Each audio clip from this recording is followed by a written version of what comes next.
Thank you much. So today we'll try to learn about Holiness Bhakti Swami Maharaj, how his life was full of love, full of compassion and dedication. By the personification of that, the short introduction part, Maharaj was born on February 25 in 1950, and in 1973 he was initiated by Srila Prabhupada just in 23 years. He was he was 23 years old, and he was initiated by Srila Prabhupada with name Ghanshyam Das. And then Maharaj received initiation in 1979 when he was just 29 years. And Maharaj left the world in 2005. You can just see he was just 55 years old, just as Maharaj was telling that very early he left the world. So he was just 55 years old, but he did wonders in such age. So let's see initial upbringing. So when he was born, before his birth only, his father left, and then the widow mother took care of Maharaj, and he was having very poor condition. He was living in ghetto, and he had hardly 2 3 dresses, to wear. And his mother was so compassionate when she would find that somebody else is more poorer or having torn dress, she would give Bhakti Tirth Maharaj's dress to Bhakti Tirth Maharaj's friend. And that way she taught Bhakti Tirth Maharaj that how compassionate we should be. When Maharaj was a child, so he had a stammering problem. He would take 3 4 minutes to speak a word, and his friends would laugh. And but when he was given the chance to speak on Bible, then he would speak eloquently for several hours. And that's how he would even appear on TV to speak about Christianity. He was very talented when he was in school time. So he studied at East Technical High School. And when one lady saw that he is very talented, a smart person, he should be given a chance to study in very prestigious college or school. So that's how Maharaj got the chance to study at prestigious Hawken School. And since Maharaj was black, and during that time, blacks were not considered good. They were not given chance to study in big universities. But since universities would get some tax exemption, some government grants, so they would want that blacks also take admission in our universities. So Maharaj got opportunity and offer from Harvard University. He got the offer from Yale University. He got the offer from Princeton University, Cornell universities. You can see all these universities are the top universities of the world, and they were all asking Maharaj to join their universities. But Maharaj joined Princeton University. You know why? Because Princeton was giving free tuition. Like they were not taking tuition fee. They were giving him free living expenses. They were giving free books. They were giving salary also to study at Princeton University. And not only that, to go home, they were giving 2 rounds aeroplane tickets. So Maharaj decided to join Princeton University. This was a nice proposal. And when Maharaj joined, because he was black, so that time in Princeton University, most of the students were whites. They were coming from wealthy background, and they would target Maharaj, the black people. So Maharaj always used to have black, gun. So once somebody shows the gun, if you don't have gun, then they will kill. But if you have gun, then they also understand he is a pakka person. अभी मारने का नहीं. So that's how Maharaj would survive. But he was very talented. He became the president of the students community. He was the leader of civil rights movement, and he studied psychology over there. And once, because he was president of the student community, So he was interviewed. And when he was interviewed, he was asked, Maharaj, what do you want to become in future? So Maharaj said, I want to become global humanitarian. You can see just the desire coming from the beginning, that how he wants to serve the whole world. Yeah. And later on, he joined United Nations. He served there, but he was spiritually inclined. He would read various religious books, and with that search, he met one Indian guru also. But he was so inquisitive. He was so inquisitive that he would always ask questions. He would ask questions, and that guru become frustrated after some time. Handling. He understood that I cannot handle this person. He is somebody who is extraordinary. Then he said, only one person can answer all your questions. And then he referred to Srila Prabhupada. You go to AC Bhakti Vedanta Swami Srila Prabhupada. He can answer all your questions. And thereafter, he went to New York temple and then joined the temple. But that time, nobody was black. And Srila Prabhupada was also not there. So he wrote a letter to Srila Prabhupada. Srila Prabhupada, I have joined New York temple, but in your movement, I am finding that there is racism. Racism is going on in your movement, in your temple, because that time Maharaj was only the black person in the movement, and all were whites. Yeah. So they were all treating Maharaj in that way only. Only two, three people will talk to Maharaj. So Maharaj wrote a letter, and Maharaj received the reply from Srila Prabhupada. Very historical reply. Srila Prabhupada said, if you are being affected by those ignorant people, then what is the difference between you and them? And then Maharaj learned the lesson of basic philosophy, that we are not the body, we are soul. And that inspired Maharaj so much that he became fearless and confident, and he got this thing that Srila Prabhupada's love is there, Srila Prabhupada's mercy is there. And then what he did, you can just imagine. In the beginning, he was given humble services. He was asked to assist in Gurukula. Swarup Maharaj was the leader, and he was assisting him. Then he took up the service of Gurukula care. He did that. Later on, he was asked to do book distribution. And he is known for book distribution. So he pleased Srila Prabhupada through book distribution. And we'll learn how he did book distribution.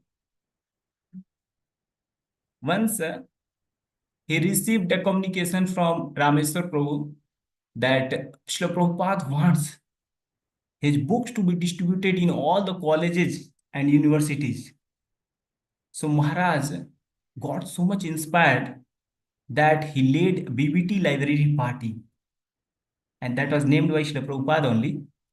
So he would go to universities, he would go to colleges and get the standing orders of all the Srila Prabhupada's books, the library shed. And that time, mind you, that time Srila Prabhupada's all books were not, published. Bhagavatam was only till fourth canto, and Chaitanya Charitamrita was not yet published. And yet, he would go to universities, and he would meet professors, he would meet librarians, and he would show, these are the books of our Acharya, Swami Srila Prabhupada, and it is so demanding that you have to take a standing order, then only you will receive. So he would inspire in such a way that professor will take the standing order of all the books. And that's how he became the biggest book distributor. Yeah. He would go to different several countries. He would teach in America. Then he started going to Europe. He started preaching to communist countries also. And sometimes he would be caught by, chased by KVG agents. Then somehow or other he will, hide himself and save his life. Yeah. And when Prabhupada would receive the letters about his book distribution, Prabhupada will be very much pleased. And Prabhupada would show to his God brothers in Vrindavan, see how my disciples are doing. Yeah. And one time when Satswarup Maharaj, his leader, became the secretary of Srila Prabhupada, and that time he got a old letter of Srila Prabhupada, that Srila Prabhupada wants college preaching, youth preaching. And then Srila Prabhupada were in later stage, we must focus on college students as one college student has capacity over 100 ordinary people. So Maharaj planned to start college preaching, and then within 1 month, it is such a an inspirational thing to even hear. Within 1 month, he made 10 full-time brahmacharis from Yale University. Can you imagine? Maharaj's life was full of austerity. He would eat only once in a day, and that too, he would eat fruits, nuts, sour creams. That's only. Can you imagine? It seems like he was living in jungle. Yeah. So when I think, like, it's very difficult to even hear this. He would get up early in the morning at 2 o'clock. He would chant 42 rounds daily, and in rare case he would chant minimum 20 rounds. And how his schedule was, he would get up early in the morning, he would finish his 16 rounds, and then he would read Srila Prabhupada's books before he starts his morning services or preaching services, book distribution services. He would finish book reading also. And devotees would find him that he doesn't want to disturb other devotees, and he's silently reading Srila Prabhupada's books with flashlight. Yeah. And whole day would go for book distribution. Other devotees will be tired, how he's doing. But he was doing like this. When the uh, time came, Prabhupada left the world. So, devotees wanted that somebody go to West Africa, start preaching there. And whoever would go would get disease. Until one is born in Africa, cannot preach in Africa. Maharaj was sent there. And African food was like obnoxious, cannot eat only. And the people were also difficult to deal with, the government people, the people around. They would kill. If you support one government, if you get the support of one government, the other party who will become the ruler, they will kill you. Like that the condition was. But Maharaj preached in that area. Maharaj received special mercy because Prabhupada would receive his letters of preaching. Prabhupada was very much pleased. Once, when Prabhupada went to London in his last visit, so that time, Bhakti Tirth Maharaj came to know that Prabhupada has come to London. So he drove all the way to Bhakti Vedanta Manor, and Tamal Krishna Maharaj came to know that Bhakti Tirth Maharaj has come here. So he took directly to Srila Prabhupada and said, Prabhupada, this is Ghaneshyam Das who writes letter to you. And when Prabhupada saw Bhakti Tirth Maharaj, yeah, you are the same person. Prabhupada, got tears into his eyes, and he shook his head and embraced him tightly. And he said, this is Parampara system. My Guru Maharaj pushed me, I am pushing you, and you are pushing others to spread Chaitanya Mahaprabhu's movement. Prabhupada was very much happy seeing this, you know. And Prabhupada blessed him. He said, you will see Krishna face to face in this very lifetime. Amazing blessings. Later on, Maharaj said that, Maharaj came to Odisha. He came to Jagannath Puri. And that time, even Hindu people who were in our movement, even Indian people who were in movement, they were not allowed in Jagannath temple. Maharaj, what he did, he got Karmi kurta, he got Karmi dress, he changed his dress, he put gamcha over his head, and then he directly entered into the temple. And when he entered into the temple, generally pandas will catch and would ask money, give money, give money. But one panda somehow or other from some corner, he came and directly took Maharaj to Jagannath deities, and he made him circle also Jagannath, Baldev, Subhadra deities, and he got the opportunity to pray also. And that panda, that the chief pujari, he said to Maharaj, and he spoke in English language. Surprising. He spoke in English language and he said, I know who you are. And he said that I don't want this to happen with you all people. Yeah. And there Maharaj prayed for all the spawn devotees to Lord Jagannath to bless all the devotees. He did, miracle preaching. As I was saying that he in Nigeria he got when he was preaching in West Africa he got several diseases, a scorching heat, and people will curse also. He got curses also, but still he continued preaching. Yeah, he became national hero of Nigeria. He was awarded the highest civilian award. He was made the honorary chief of the very tribes of Nigeria, coronated as the king of tribes. You would find that Maharaj wearing dress like tribes, and he's having some corona. If you search on Google, you'll find some dresses like that. He became a spiritual counselor for the world class leaders. He became counselor for Nelson Mandela, Muhammad Ali, and many United Nations leaders. And Maharaj, was such a talented person. He used different techniques to preach Krishna consciousness. He would use his philosophies, psychology, and he would use technical terms also. UFO, unidentified flying objects, is something which can appeal to the people. And that's how Maharaj was everywhere. He was in he was on radio, he was on newspaper, he was in magazine, he was on various TV channels, everywhere preaching Krishna consciousness. Yeah.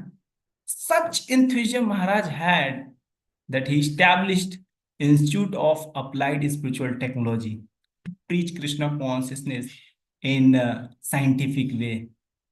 And you know all that Maharaj was famous for his dancing kirtan. He would jump like anything. Yeah. But during the last time, in 2004, he wrote a Vyas Puja letter to Srila Prabhupada, wherein he writes very important lines. He says to Srila Prabhupada, please bless all the sworn devotees. Let me suffer for all their anarthas. And in 2005, Maharaj got this melanoma disease. This was such a disease which cannot be cured, and tumors covered all over the body. And doctor said that you have to lose your leg, then you can be, uh, free from the problem. Then Maharaj lost the leg which was dancing like anything he was famous for. He had to lose that leg. But during that time, in such a painful time, he was able to transform people's heart. Those people who had left Krishna consciousness, those who were non-devotees, when they would come to Maharaj would inspire in such a way that they would become more serious in Krishna consciousness. In 2005, during his last time, he would get the dreams of Tamal Kish Maharaj. And Tamal Kish Maharaj, because he had informed, he had introduced to Srila Prabhupada, so he considered Tamal Kish Maharaj as mediator between Srila Prabhupada and himself. And Tamal Kish Maharaj was calling him that Srila Prabhupada wants you back. So in 2005, he left the world in Gita Nagari. People were asking him to come to Vrindavan and Mayapur, but he said Prabhupada's feet was here in Gita Nagari, USA. So this is Vrindavan. So Maharaj did not come to India. He wrote several books to inspire different categories of people. And in 2010, Param Pujya Bhakti Swami Guru Maharaj uh, gave a lecture, and he said that all the way till disappearance, Maharaj showed that he is a Nitya Siddha associate of the Lord. So this way, one Nitya Siddha is speaking about another Nitya Siddha. So you can understand that Bhakti Tirth Maharaj was not an ordinary person, and this is the this is the last kirtan of Maharaj. Jai Jai Radhe Jai Jai Shyam Jai Jai Jai Kirna Gita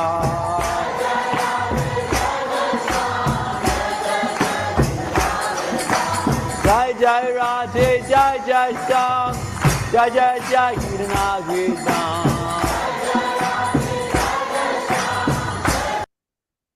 Holiness Bhakti Swami Maharaj ki jai.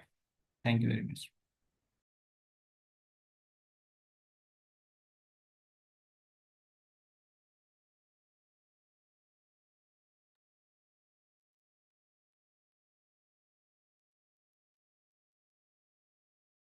Very nice. So you are sharing his lecture?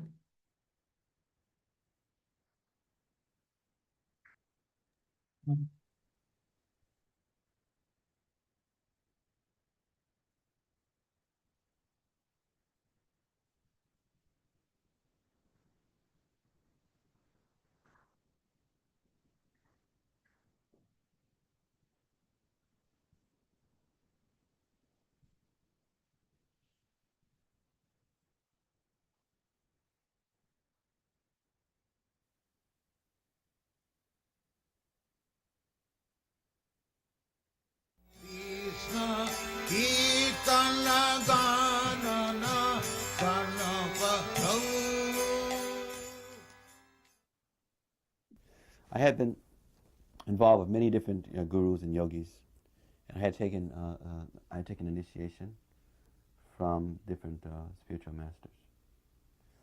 But the interesting thing is that I had met one spiritual master who taught me for about almost 3.5 years. But he always told me that he was not my guru. So one day, I took initiation from Sri Chinmoy. And then I came back and saw this previous teacher. And I mentioned how I found my guru now. He's given me initiation, and he explains and says that he is a Jagat Guru. So this first teacher kind of laughed. And he said, he's only a Mayavadi. And then he began to explain what Mayavadism is and personalism. And he went on to say, do you really want to know who the Jagat Guru is? And now by now he had let me know that that meant a very highly evolved spiritual teacher, a teacher of teachers. And so he paused, and then he asked me again. He said, do you really want to know? And by the time I was getting a little nervous, but I was more curious. And so then he asked the third time. He says, do you really want to know? And I says, yes. And he said, Srila Prabhupada, the spiritual master of the Hare Krishna movement. Now, during these 3.5 years where he was previously teaching me, every now and then, and he was teaching me what's called Raja Yoga and Astanga Yoga, a lot of kind of metaphysical things. But again, he would always say, I'm not your guru. But every now and then he would say something or explain something, but he would say, but Prabhupada says like this, or Prabhupada has done like this. And I thought Prabhupada was maybe his uncle or some friend of his. And so when he mentioned that name again, it rang a bell. And he says, when he told me that Srila Prabhupada, the spiritual master of the Hare Krishna movement, I was devastated. Because I had saw the devotees 2 different times. And I thought they were very weird, unusual. And I was thinking, you mean those people who wear the bed sheets? Who put war paint on their face? And go around jumping down in the streets with tennis shoes on and mismatched socks? You mean they are connected with something that is very advanced, very high? He said, their spiritual master is a spiritual master of spiritual masters. And they have the higher knowledge on the planet. And now it was really bewildering, because here I've been with this person for 3.5 years. He was a tremendous mystic. He read minds, and he had all kind of powers and shaktis. And he had never cheated me or disappointed me, and always told me that he wasn't my guru. So I had, I was in a dilemma. So I decided I would go and explore with the idea that I was really trying to prove to myself that for some reason he's lied to me. So I got as many books as I could from the devotees. And I went to visit the temple in New York, and I would go and hear Bhagavad Gita class. I would go and hear the devotees talk, just to find fault. But the more that I studied the books, the more I became convinced. And as I talked to devotees, I saw there's all different types of devotees. And some are serious, some are less serious. And I saw that there were some problems, but I realized those who are following are very special, and the philosophy was very special. So then after that, I came back to him at some point, because after studying like that for 6 months, then I decided to join. And I joined. I went to Dallas to help Swami Maharaja in the Gurukula. But now once, a couple of years later, I saw that same teacher. And I wanted to ask him some questions, and ask him a few questions. And he became furious, very furious. He said, "You have met the spiritual master of the universe. And now you're coming back to me, asking me questions." He said, "You're not going to get me to make offenses to such great soul."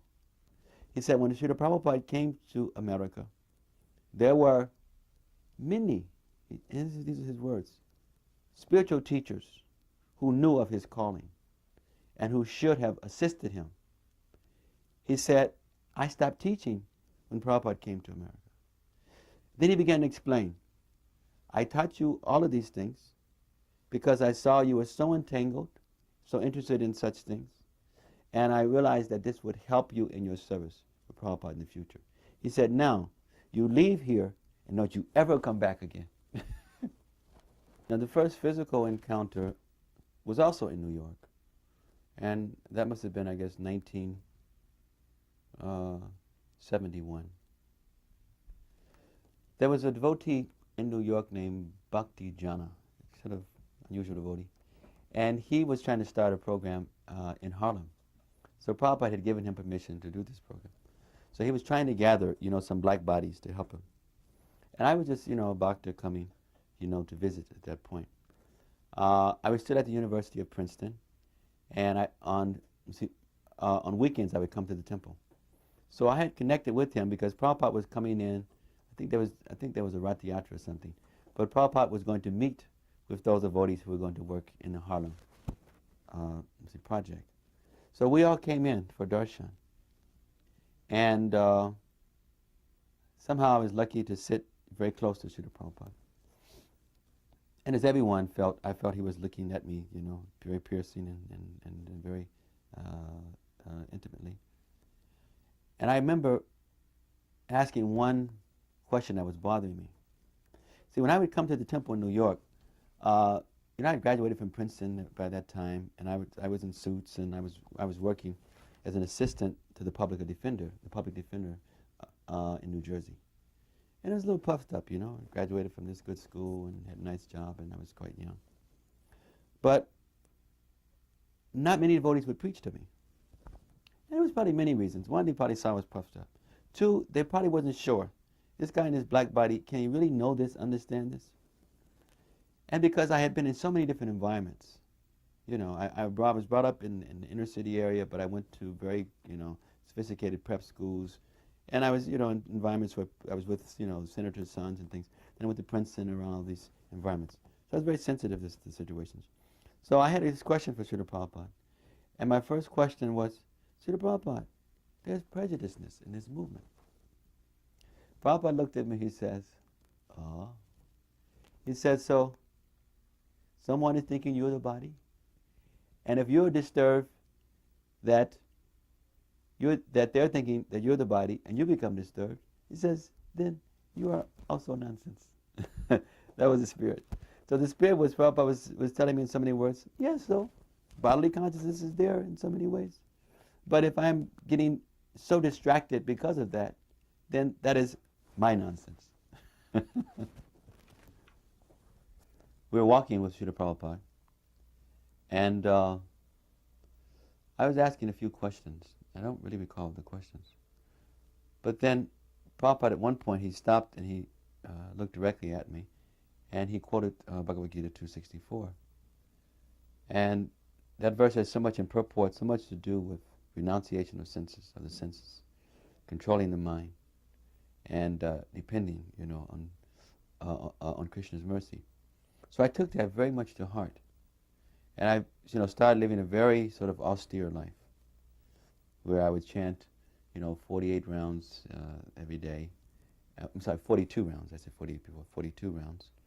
And I would sleep, for a long, long time I was sleeping about 3 hours. I would get up 12:30, 1 o'clock, chant most of my rounds before Arti, do some reading. And I was eating once a day in that way. But that instruction, it was like so piercing. And it was Mahabodhi who reminded me of that, because he was saying how we were all together, and Prabhupada just almost knocked me over, with that instruction. And because even afterwards, the devotees were saying, Prabhupada gave you such a personal instruction, it's amazing. So the next day, Mahabodhi got such an instruction, different kind of instruction, but he got a personal instruction. And so it was very clear on his mind. So we were talking about that the other day, and he was helping me to focus. And then I started thinking how that had much of influence in encouraging me in my life of sort of simplicity, and renunciation. Mm-hmm. Then later, we started meeting with Srila Prabhupada more often. I joined the library party. I joined Setsu Maharaj, Hirananda Maharaj. Then we started traveling around, distributing books, contract sets in America and Europe. We had one wonderful encounter with Srila Prabhupada after we had started the work. So we met him in San Francisco.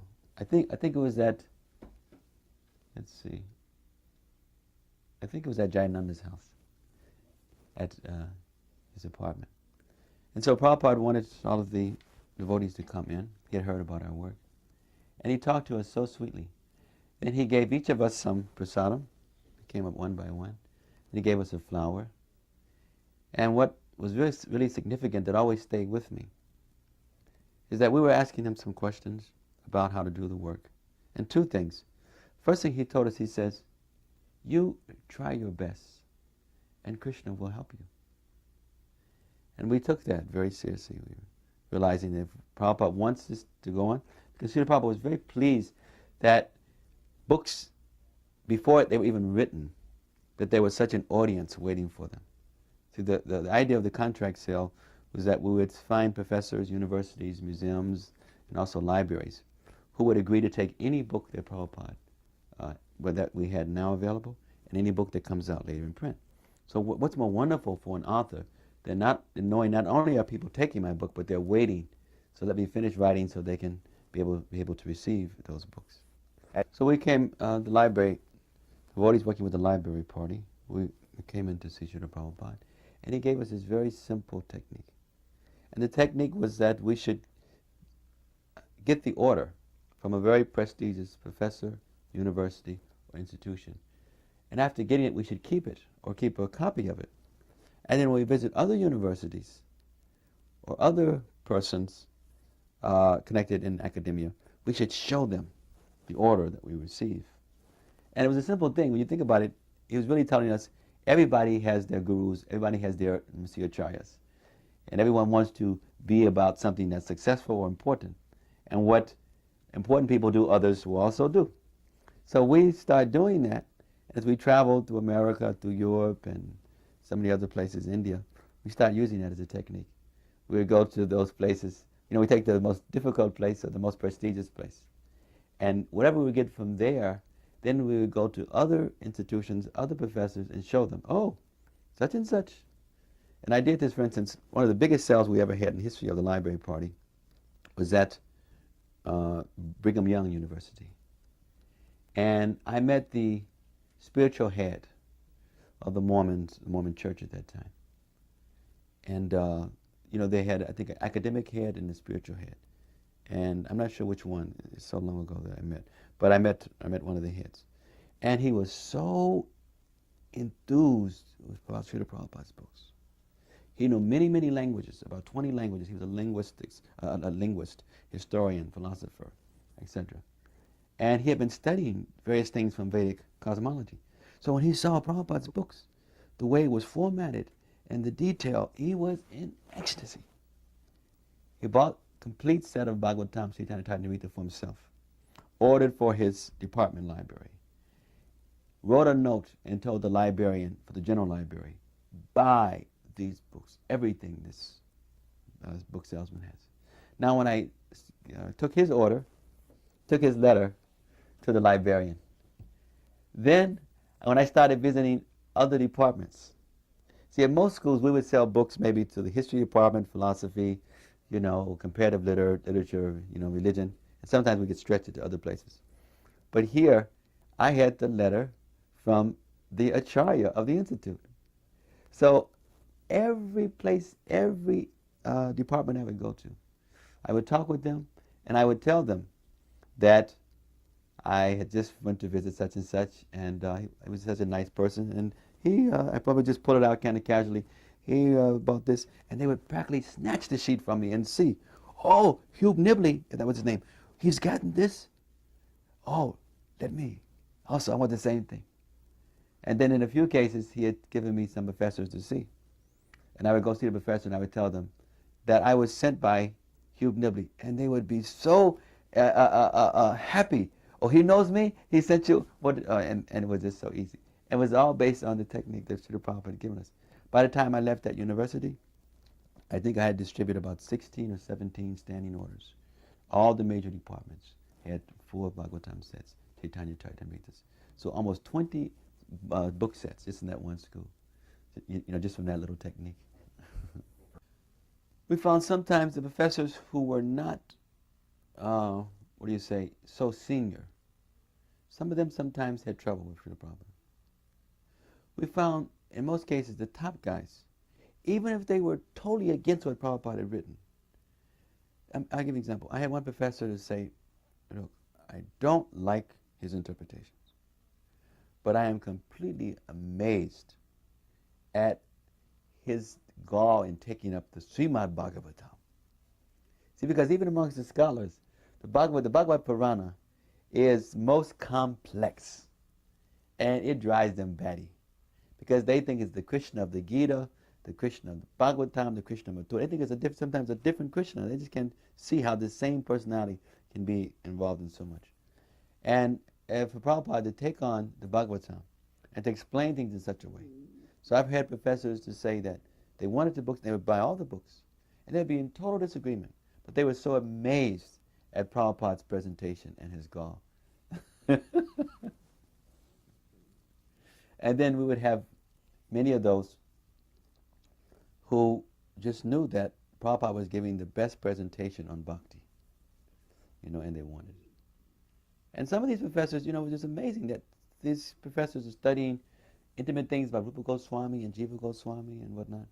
So some of them were sort of like fallen Brahmins from a previous life.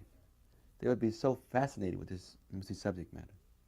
And they would relish the book like anything, even though they couldn't follow any of the principles. I had one experience of meeting one professor. We would wear suits, and we had cards, Bhaktivedanta Book Trust. So I came in to see the professor. I gave him my card. He looked at it, and he turned red, and his eyes were big, and he was practically foaming at the mouth. It took him almost like a minute before he finally was able to speak. I don't know whether to run out the room or whether the guy was having an epileptic fit or what. Go call find the doctor. Then finally he strained and he says, "You, get out of here. Get out of here." And just as I was getting out the door, I was ready to, I was going out. I didn't know why he wanted me out, but I didn't want to be in his presence with that kind of energy. And then as I was walking out the door, he said, "I've read these books. If people accept this philosophy," he said, "I would have no job." So some of them were reading. He was a professor of Sanskrit. And he had read how Prabhupada had said that a teacher should teach by example. Teachers should have certain qualities. And he knew he's teaching the chain smoker, an alcoholic, a meat eater, flesh eater, that if this Vedic civilization was established and people accepted this as the rule of law for teaching, he would have no job. We saw both sides. We saw how Many people were so appreciative, and they felt that Prabhupada's books added to their scholarship and gave them so much information, see about bhakti.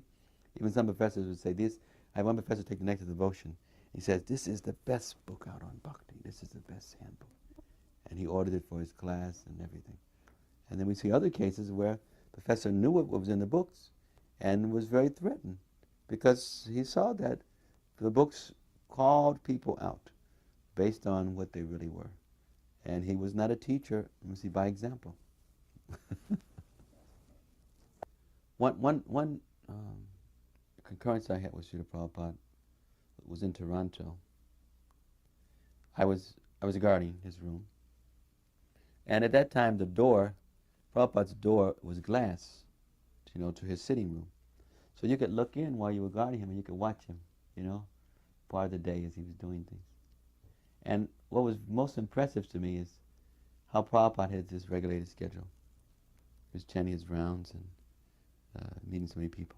But what was most impressive to me at that time, and I was pretty much of a new devotee, was to see him reading his own books. And I thought, oh, Prabhupada is reading his own books. How important it is for us to read the books. If here even the Guru is relishing his own books, then how much we should be relishing and appreciating, us even more.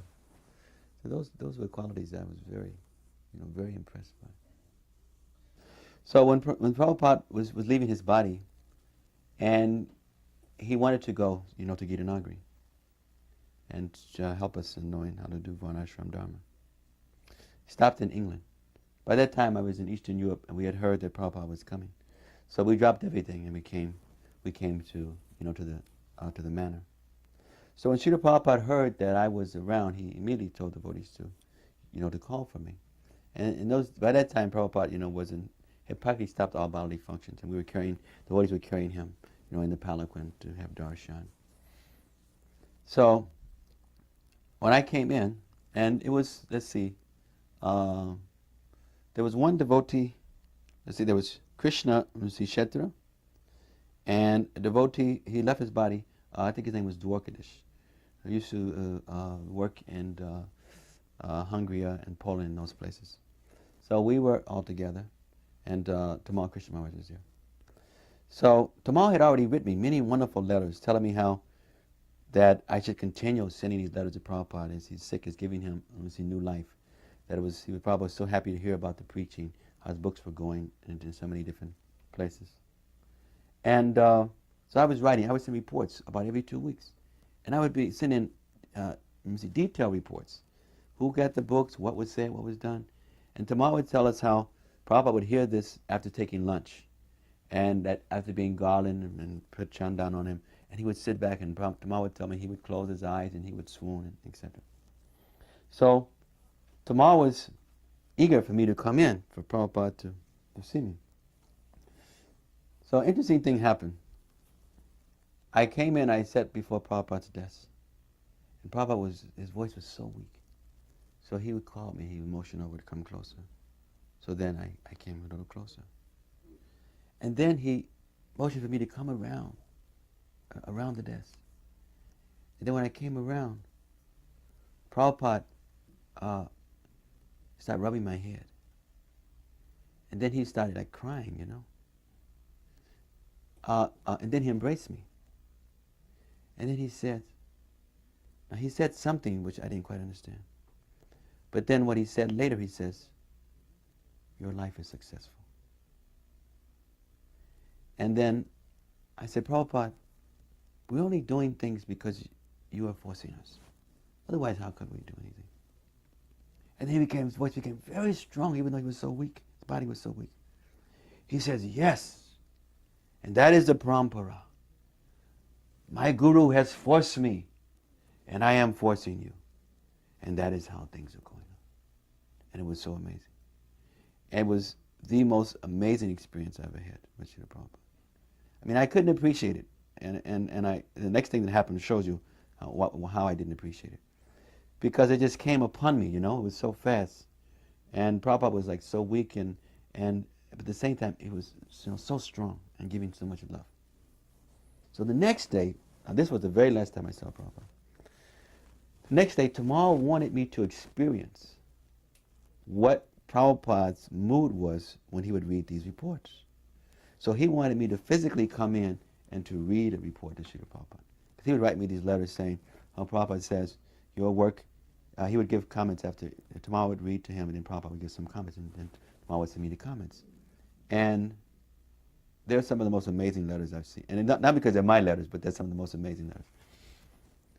So Tamal wanted me to experience what he was experiencing from Prabhupada. It's like Sajananda once told me, Sadananda. He had told me how once he was in the room when Prabhupada got a letter when I was in the communist countries.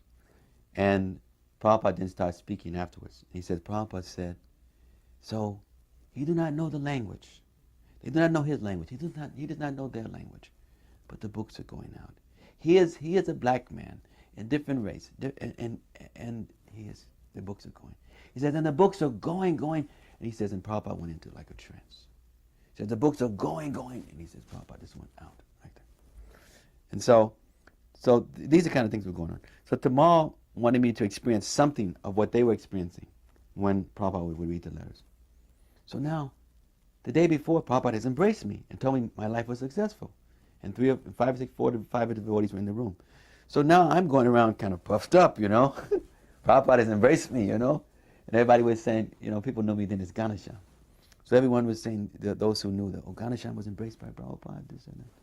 So I was feeling cocky, Prabhupada embraced me. So the next day I came in, reading my report. And the report, I think, was from our activities in Eastern Europe. And I started reading about the events of how the books had gotten out, this professor had taken, this library had accepted, this museum had accepted. And Prabhupada at one point stopped me. And he said, it is by Krishna's mercy, very piercing. He was chastising me that I was accepting, one, that I deserved his darshan, that I was feeling proud of what I had received. He told me some other things in that same session about the communists, if they don't take the Krishna consciousness, they will have no grain, there will be many problems. But this one, he tuned into me and said like this. It was the very last words that Prabhupada had ever said to me, the very last time I saw him. And it just lived with me to realize that we must always remind ourselves that anything that we're able to do is by the mercy of Guru and the mercy of Krishna. So here, the best time I had with Prabhupada, the most amazing experience was the day before, and the most devastating experience was the last one of this serious chastisement.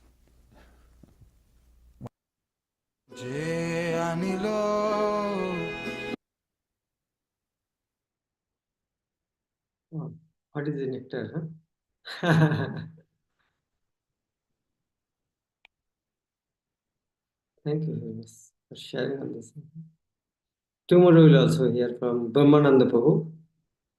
He is also very special. Brahmananda Prabhu, two brothers, Brahmananda Karkamani, very big, tall figure. So many years ago, he and his brother Gargamani stayed last life, his later life in Vrindavan. So we'll hear from about who is speaking Krishna Kirtan or Gargamani. Some devotees which will speak about. Yeah, Brahmananda Prabhu. Thank you very much, Srila Prabhupada ki, His Holiness Bhakti Prema Swami Maharaj ki, Swami Gaur Bhakti Gaur